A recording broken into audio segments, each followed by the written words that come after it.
இல்லையா, இப்போ விக்கிர வழிபட்டு பெருமாள் நம்ம வணங்கணும். சில பேர் அது கூடாது, ஜோதியை தான் வணங்கணும் அப்படின்னு பெருமான் சொல்லிட்டாங்க சொல்கிறாங்க. எனக்கு கொஞ்சம் தெளிவுபடுத்திங்க. பெருமான் என்னை வணங்கக்கூடாது அப்படின்னு பெருமான் எங்கேயுமே சொல்லலை, வணங்கக்கூடாது. தெய்வம் என்று தெய்வத்தின் உண்மையை தெரிந்து கொள்ளாததினால் அல்லவோ என்னை தெய்வம் என்று சுற்றுகின்றார்கள் அப்படின்னு பேருபதேசத்தில் ஒரு குறிப்பு.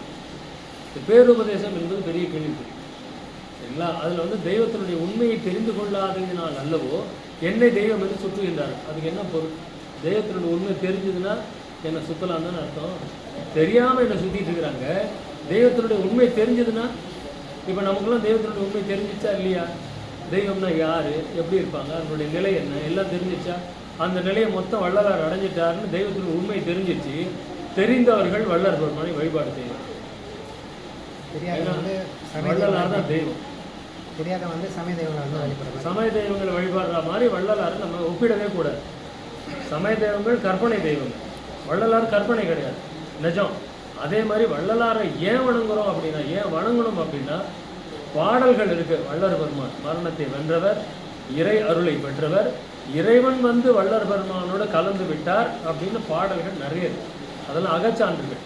அப்போ இறைவனே வள்ளல் பெருமானோட கலந்துட்டதுக்கு அப்புறமா வள்ளலாரும் இறைவனும் ஒன்னாயிட்டோன்னு வள்ளலாரே பாடியிருக்கும்போது வள்ளலாரை வணங்கக்கூடாதுன்னு சொல்றது பெரிய மூலத்தனம். ரெண்டு பேரும் ஒன்றாயிட்டாங்க, ரெண்டு பேரும் பிரித்து பார்க்குறதே தப்பு. இருவரும் ஒன்றானே அப்படின்னு வள்ளலார் பாடியிருக்கிறார்.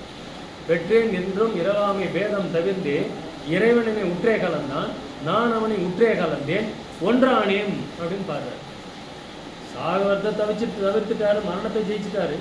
இறைவன் வள்ளலாரோட கலந்துட்டாரு, வள்ளலார் இறைவனோட கலந்துட்டாரு, ரெண்டு பேரும் ஒன்றாயிட்டோன்னு பாடிட்டார். அப்போ வள்ளலார் தானே இறைவன், இறைவன் தானே வள்ளலார். அப்புறம் அவரை வழிபாடு பண்ணுறதுல என்ன சிக்கல்? அவரைத்தான் வணங்க வேண்டும், வேறு வணங்குவதற்கு வேறு யாரும் கிடையாது.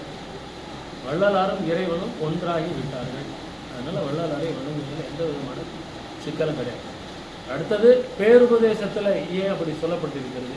பேருபதேசம் முதல்ல வள்ளலாருடைய கையெழுத்து பிரதி கிடையாது, 2 அன்பர்கள் எழுதி வைத்து குறிப்பு. எவ்வளோ பேர் இருந்தாங்களே, எவ்வளோ பேர் எழுதியிருக்கலாமே, ஆனால் 2 பேர் தான் நோட்ஸ் எடுத்துருக்கிறாங்க. அதுவும் இல்லாமல் அந்த காலத்தில் ஷார்ட் ஹேண்ட்லாம் கிடையாது. அவங்க எவ்வளவு புரிதலோடு எடுத்திருப்பாங்க, எவ்வளவு விஷயங்களை அப்படியே எழுதியிருப்பாங்க, அல்லது அவங்களுடைய கற்பனை கலந்துருக்குதா, நிறைய விஷயங்கள் விட்டுப்பட்டு இருக்குதா அப்படின்றதுக்கு நமக்கு ஆதாரம் இல்லை. அதனால் பேருபதேசம் என்பது நம்ம ஆதாரத்தோடு ஒப்பிட்டு பார்த்து தான் எடுத்துக்கணும். இப்போ அதுக்கு உதாரணம் என்ன நான் சொல்கிறேன்னா, அகவலில் எத்தனை திரை சொல்லப்பட்டிருக்கிறது, பேருபதேசத்தில் எத்தனை திரை சொல்லப்பட்டிருக்கு. ஒரு உதாரணத்துக்கு அகவலில் பச்சை திரை 3வது திரை, முதல் திரை கருப்பு, 2வது திரை நீலம், 3வது திரை பச்சை திரை. பேருபதேசத்தில் ஆண்மனிதரை விளக்கமின்றி மூடியிருக்கின்ற முதல் திரையாகிய பச்சை திரை அப்படின்னு பேருபதேசத்தில் குறிப்பிடு. அப்போ பேருபதேசத்தில் தவறு ஏற்பட்டிருக்கிறது. பெருமான் தப்பாக சொன்னார்னு அர்த்தம் கிடையாது, குறிப்பு எழுதியவர்கள் தவறாக எழுதியிருக்க வேண்டும். அதனால் பேருபதேசத்தை அப்படியே முதல்ல எடுத்துக்கணும். அடுத்தது, எந்த ஒரு மகானும் தன்னை மதியாதிருத்தன் ஒரு ஒழுக்கத்தை வள்ளல் பெருமான் வலியுறுத்துறார். அப்புறம் எப்படி அவர் என்னை வணங்குங்கன்னு சொல்லியிருப்பார்? அதனால் பெருமான் என்னை வணங்காதீங்க அப்படி வணங்காதீங்கன்னு ஓப்பனாக சொல்லவே இல்லை. தெய்வத்தின் உண்மையை தெரிந்து கொள்ளாமல் என்னை வணங்குகின்றார்கள்.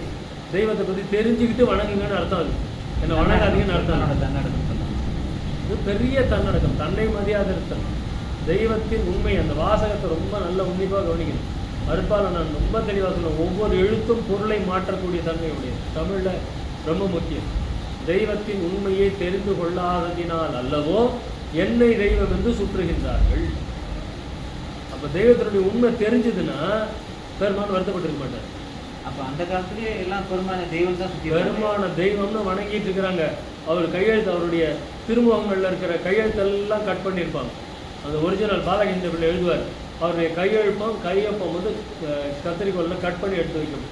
எல்லாருக்கும் அவர் கையெழுத்து வச்சு கும்பிட்டு இருந்தாங்க. அவருடைய கையெழுத்து கூட வச்சு கும்பிட்டு இருந்தாங்க அந்த காலத்தில். பெருமானை தெய்வமாக வணங்கின காலம் அது.